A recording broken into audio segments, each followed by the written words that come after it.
are so fortunate to have two women, Robin Hansen and Rachel Norton, to talk about special education. Special education plays a vital role within the San Francisco Unified School District, and it's an area in education that a lot of people are mystified about. So we're delighted that we have these two dynamic parents who will tell us what special education is all about, what makes them so passionate about this area, and what is this great task and great contribution they're doing for our community. Let's start with Robin. Robin, how did you get involved with special education? What prompted you to be such a fighter in this field? Well, I have 3 children with disabilities, and that makes you a fighter. All you really want to do is raise your children and get them an education that is at least equal with every other average child. Exactly. Just to graduate from high school, to go to college, and to be a self-supporting person, have a family, or just be a taxpayer and be independent. Now, you're a member of the Citizens Advisory Committee for the San Francisco Unified School District. Right, for special education. Great. Now let's go to Rachel Norton, and let's introduce her. Rachel is a parent of 2 girls at Argonne Elementary School. She is a candidate for Board of Education. Lovely. Go girls. And her older daughter is in special education, and she's a volunteer for the Advisory Committee for Special Ed. And she graduated from the Emerge class of 2008. What a great training and experience for hopefully a Board of Education member soon. So Rachel, let's talk about you. What made you so passionate about special education? You're also a member of the Citizen Advisory Committee. Yes, I am. And I also have a child with a disability. I have 2 children, and my older daughter has autism. And through working to find what worked for her, for an effective educational program for her, I became very interested in special education and saw that many families, it's a very, very complex thing. There's a lot of legal requirements, both for school districts and for parents. It's very difficult to navigate, and so when parents are not really empowered and not savvy about what their rights are and what their children's options are, they often don't get as good service. And so I really saw that there were a lot of disparities between parents who could advocate well for their children and parents who didn't know how to advocate for their children. And so I became involved in sort of working to let parents know what they need to do for their kids. Now, what sort of disabilities, can I use that word, are there for kids who are in the special education? A few moments ago we were talking about autism, dyslexia. Could you explain that to us, and also what other forms of disabilities do we see in special education? So we have in San Francisco about 11% of the children in our district are enrolled in special education, and they could have anything from mild learning disabilities to very severe physical and cognitive handicaps. So it's really the key word in special education is individualized programs. So each child has a program that is designed specifically for him or her to help him or her benefit educationally. And so there's a lot of different things that they can do. They may have an aide with them in the classroom. They may have specialized instruction. They may be placed in a self-contained classroom with a much higher adult to children ratio than a regular classroom. There's many different programs that are available. Now, just briefly, what is autism? I think there's a lot more news, let's say, about autism now. It's becoming more and more recognized. As a matter of fact, the San Francisco Examiner.com has a blog regarding autism. So could you educate us just a little bit about what autism means, because I think a lot of people don't know. Autism is a social and communication disorder primarily, and it's a spectrum. You may have heard of the autism spectrum. So kids can be very severely affected and have no speech or really any communication skills at all, to being very mildly affected, and perhaps they may act in ways that appear odd. They sort of have quirky personalities or some idiosyncratic ways of speaking, but other than that be able to function quite as anybody else would in the world. Great.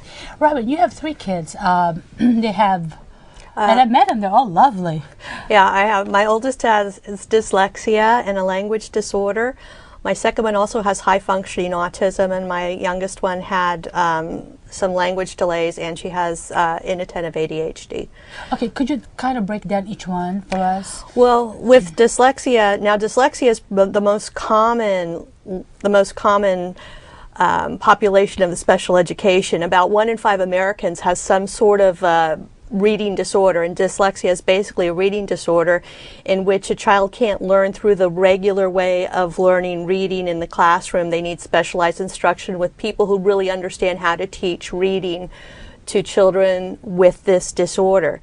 My middle guy has high functioning autism, and to add on to what Rachel said about autism, some of what we don't, things they don't understand is they don't understand other people have a different perspective than themselves. They call that theory of mind. That they don't understand that other people have different thoughts from them, and they think everybody thinks exactly like they do. It's a very one-person-centered universe, but they can be taught these things, and sometimes they come off as rude. They're not rude. They just aren't cognizant of social skills, but they can be taught that way. And a lot of them are, some people are very, very, some of them are very brilliant, in fact. Exactly. And ADHD is just basically a attention disorder. It's very hard for a child to concentrate on things that are not interesting to them, which sounds mild, but children, that it can have a wide spectrum, and some children can have a very, very hard time. Even the slightest noise in a classroom can distract them from learning. I think a lot of us have attention deficit disorder, but could it be that that because there is just so much information that's being driven through the media, through television, could that be? Well, that would be media-induced attention deficit disorder, but I mean, a lot of the children are born with it. Their frontal lobe is actually smaller. It also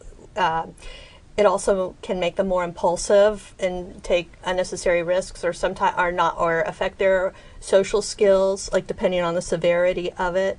About 50% of kids with a learning disability also have ADHD in conjunction, which makes it doubly hard for them to learn, which means they really need teachers who understand how to teach them. Well, we have like brilliant, successful people. Like I was watching the Jay Leno show. He had Anthony Hopkins. He says, "Oh, I've got ADHD. I could, I have the worst attention than a butterfly or something like that." But he is brilliant. And Albert Einstein is supposed to have been, also has ADHD. Dyslexia too, right? Some people even say high-functioning autism. Okay. so in we should all be so lucky, I guess. Exactly. So in other words, that with these kids, even though they are supposed to be disabled, with the proper guidance, the proper nurturing, and the proper training, they can become brilliant people with very, very successful careers and be great contributors. There's a wonderful example of a woman named Amanda Baggs, who she has a post up on a video on YouTube that's gotten hundreds of thousands of hits, and she's a nonverbal autistic woman who communicates through a device, through a keyboard. Right. And so she has this video of herself, rocking back and forth and making noises, and if you just saw that, you would think this person is not a functional person. This person is severely impaired. But in fact, then she explains through her communication device what's going through her mind, and she has wonderful language and a wonderful way of expressing herself. It's just in a different way than you or I might express ourselves because of her disability. So we don't know, with many people who we see as severely disabled, it's very hard to know sometimes what their actual capabilities are, and so we need to have high expectations for everyone, because we don't know what people can ultimately achieve in their lives. Right. Now, from what I understand, there's 55,000 students in the San Francisco Unified School District, and there's 6,100 kids who are in special education. So tell us about this program that you have. Why is such a big number? Is that a big number compared to other school districts, or is it I think it's roughly 10% is 10%. roughly the number statewide. So I don't think it's that we have that many more children in special ed. One of the major problems in our district, as in many districts, is that African American and Latino children tend to be over-identified. And what I mean is that, for example, African American children are 12% of the district population, but in special education in San Francisco, they're more like 28%. So that's a big disparity.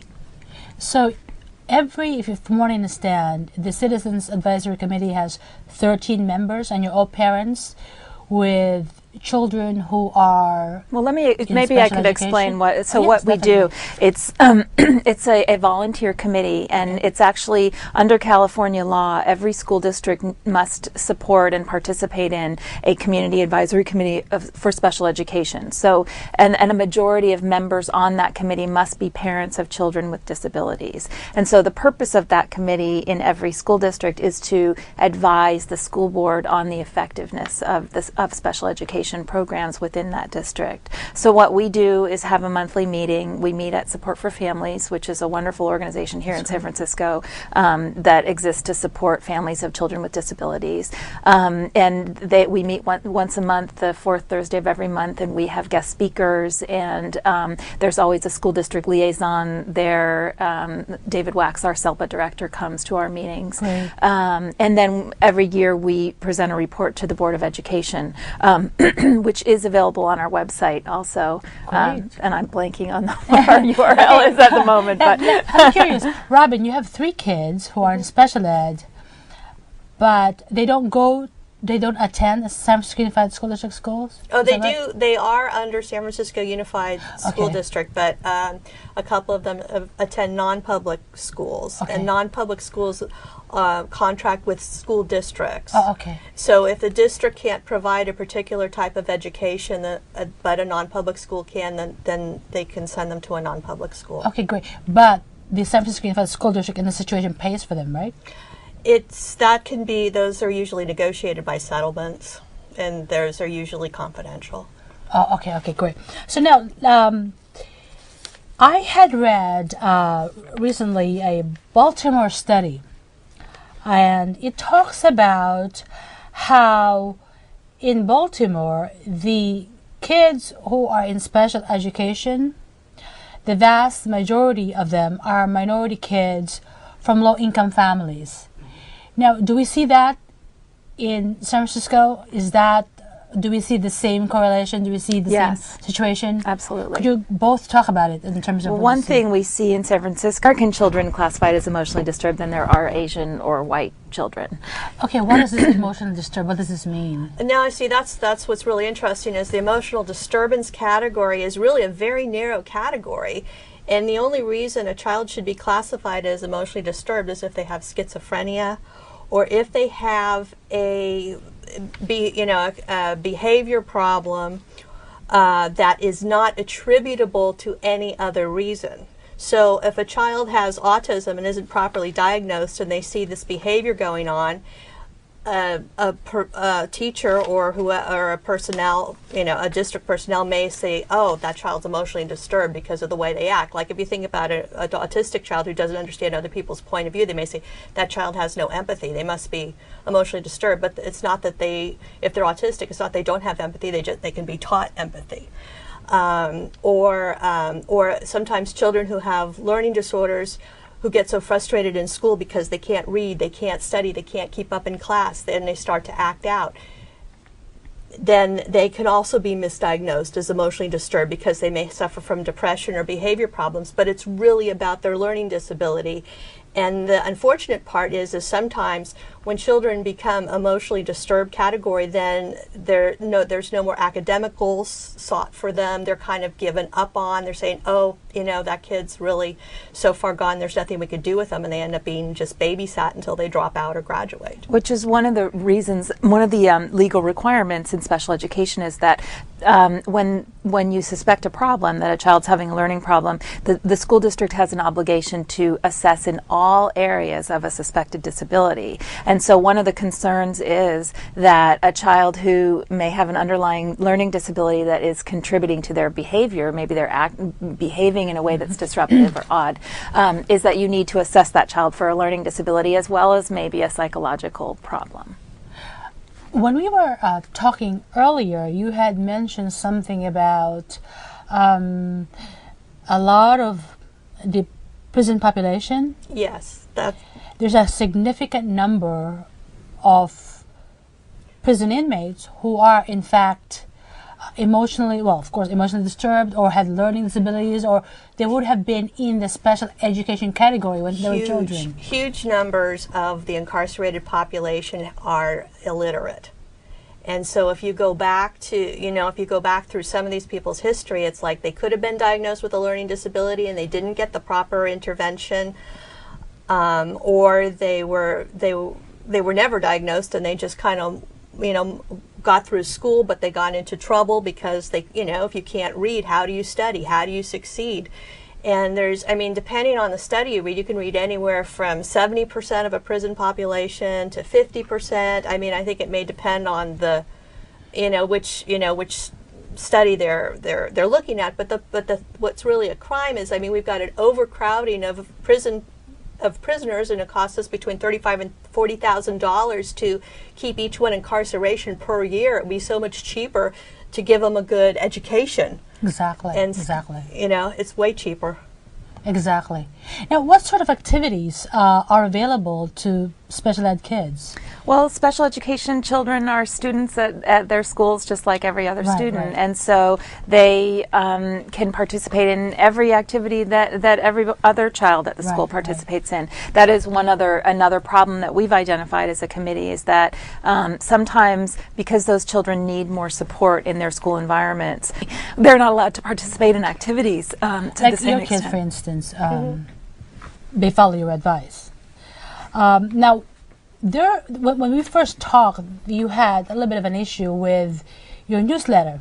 Just a little bit of a backdrop on that. The Citizens Advisory Committee produces a annual newsletter, but that has to be approved, printed, and distributed by the school district itself for confidential purposes. That's understandable. You have not been able to publish this newsletter, so tell us a little bit, and then we'll. Regular kids. Like with my middle son, he gets home at the school he goes to. Everybody's required to have a Mac, and they have their Macs all set up. But he'll go home and he'll get on iChat and he'll talk with his friends and they'll play video games over the internet. They have sleepovers. They do just what regular kids do. They have dances and activities, bowling parties, just like average kids. Great. Now, going back to some statistics, this is a statistical sheet from the California Department of Education, year 2006-2007. Now, of the African Americans, about 1/4 of all African American students in the district are enrolled in special education. That's 1/4. And for the Latino students, there are, this is 15%. Does that sound right? Am I reading this that's correctly? right. Yeah. Okay, so then it seems that you have these two, the African Americans and the Latinos, be a large percentage of them being in special education. There seems to be a correlation as well of the same percentages with juvenile kids, as published by the juvenile probation department. Based on your own experiences, could you sort of elaborate on that? Why is that happening? Is there a failure somewhere? Or has our educational system made a turn that, in fact, they've acknowledged that if you're not able to catch these kids when they're young, you got to catch them when they're like 6 years old, 7 years old, 12, because the longer the time frame where the services given is weighted, the more danger they're exposed to. Would that be a sound argument there? Or? Well, yeah, and that's part of it. But I mean, part of it too is the thing is a lot of these kids, especially the children with a low level of literacy, is the problem is right now is the teachers who get master's degrees in special education. None of them are taught the necessary techniques to teach these children to read. There's about 4 methodologies that are based on Orton Gillingham methodology or Lindemood Bell, that they can really teach these kids how to read well at a young age, but none of those methodologies are implemented into any of our public schools at this point. Right. And without that, you can't, basically these children, it's not successful. I mean, special ed to teach reading to learning disabled kids is not successful as a whole. Now let's talk about the activities, the special education within the San Francisco Unified School District itself. I met the new superintendent. He came to one of our centers, the IT Bookman Center in the Ingleside, and he seems to be really excited about doing the right thing. And he's got quite a big, it's a big district with serious issues, so he's got his challenges ahead of him. But tell us about this special education program with the San Francisco Unified School District right now. Well, I mean, a big issue in special education, which is true of any school district nationwide, is that special education is chronically underfunded. The federal government is supposed to pay 40% of the cost of educating children with disabilities, and they have never paid more than 20% of that cost. So right there you have a shortfall of money, that 20% that school districts are supposed to get from the federal government that they do not get. And so our program, like many other districts, is continually under financial pressure. And there is what's called an encroachment where because there's legal requirements that the district must educate these children and must follow their individualized plans, it costs what it costs, and the money has to come from somewhere. So where it often comes from is the general fund. So what this leads to is a situation where special education is, those administrators are under tremendous pressure all the time to keep costs down. Exactly. And that sometimes causes, I mean, when you're in a system that's under stress, that causes sometimes corners to be cut. Sometimes people act, in my opinion, in less than ethical ways. And the end result is that kids don't get what they need, which is very unfortunate. So we have a funding problem in this district that our programs, what we need for our kids, there's not enough money to pay for it. Right. But it's not the only problem. I mean, I think sometimes the money can be spent wiser. I mean, I've been kind of disappointed looking at the reading programs that the district has purchased. It's like, that's not going to help any of these dyslexic kids to read. Why are you buying that? So that's another point, is that we need to educate the people who buy the curriculum. Right. Okay. Now, you are an advisory to the Board of Education, though, so I assume that they follow your advice.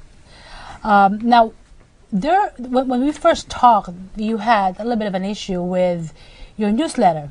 Just a little bit of a backdrop on that the Citizens Advisory Committee produces a annual newsletter, but that has to be approved, printed, and distributed by the school district itself for confidential purposes. That's understandable. You have not been able to publish this newsletter, so tell us a little bit, and then I want to talk to you about your candidacy, which will be very exciting, but let's talk about that. Well, the thing is subject to approval. Originally, it was basically, you guys can write this newsletter and it will send it out to all the parents, because our community advisory committee is very small. We want more members. We can have a lot more members. We'd love to have a large parent group to draw from. And the only way we can access the people who, since everything's confidential, is the district will take its database and send out some communication for us. And what was really very nice is David Wax, the SELPA director, agreed to do that. However, our last newsletter, which was supposed to be sent out in August, I believe, or September, never went out. And then in January we got news saying, we got an email saying that they didn't approve of some of the things we wrote, saying they weren't legally correct. And so we went back and checked, and they were legally correct. And and it was a question and answer article Katie Franklin and I wrote. And basically, it was just information to enhance parents' rights that you can find on any internet website, anything that has to do with special ed. But the problem is the people we're trying to reach are low income, don't have the internet, and this is our only way of reaching them and informing them of their rights. And they didn't like what we wrote, and we've talked to legal, but nothing's been resolved yet, so nothing's been sent out. Okay, but I'm sure you'll be working this out, right? Okay, we're working on now, it. We're running out of time, but I want to talk to you briefly about your candidacy. Welcome to the frying pan. Thank you. I always admire women who say, hey, I'm going to go in there and make some changes, so let's talk about your candidacy. Well, it's been, so I filed my paperwork back in February, and it's been actually really fun going around the city and talking to people about my candidacy and my vision for the board, and being a parent in the schools, and how important that is. I feel there's not enough parents of current students on the Board of Education right now, and so that's one of the major reasons that I decided to run. Also because I think it's very important for someone who knows about special education to be on that board and kind of contribute to the discussion. That's wonderful. You will be, the first parent in special ed? That I know of. I mean, there may have been another board member at some time that had a child in special education that I'm not aware of. But in recent history, yes, that would be the case. Well, that's very exciting. We're running out of time, as I said, but I'm so delighted that the two of you ladies decided to participate, and certainly it has been an eye-opener, at least for me, to learn about special education and to learn about the various types of disabilities that you have called hidden disabilities. Right. You meet these kids, you don't know, what their challenges are, and it's important that people understand that these people can, in fact, be productive members of the society, and there are brilliant people who have become successful with disabilities, notwithstanding. Well, thank you so much, and I'm glad you watched this, and we'll see you again next time. Thank you.